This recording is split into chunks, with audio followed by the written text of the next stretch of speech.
There are many of us who have been awake for a very long time. I understood a lot more than I should at 15. I'm 53. My mom had a very long discussion with me about abortion when I asked what it was and why people were protesting against it. My mom had been a nurse in San Francisco and New York City prior to Roe and had seen like 10 or 11 women coming into emergency rooms with botched abortions. My mom's name was Mary Teresa Kelly. She was a red-headed Roman Catholic woman who was pro-choice as fuck. Why are women not understanding this? A lot of times they've been kowtowed by the men in their life. It's a really sorry situation. Women are voting against other women. That's what it comes down to. They're voting against my daughter. They're voting against my girlfriend. They're voting against my ex-wife. They're voting to hurt the sisterhood.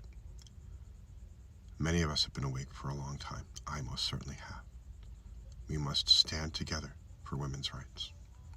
And what the men who are trying to chop this off that aren't politicians don't understand is, if they can remove rights from half of the population, they can then remove rights from the other half too.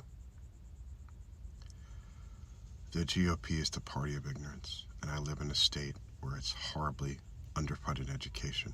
Ron DeSantis has taken $3 billion of public education money and given it to vouchers. And yet we have school districts that don't have enough teachers. Some of us have been awake for a long time, and we've been warning about the worst aspects of Christian nationalism. And here it is. J.D. Vance wants you to stay in a horrible marriage and get assaulted. He also doesn't care if you die of sepsis because of his abortion laws. Remember, in November, it's National Take Out the Trash Day. And male or female, if they're Republican, they need to go.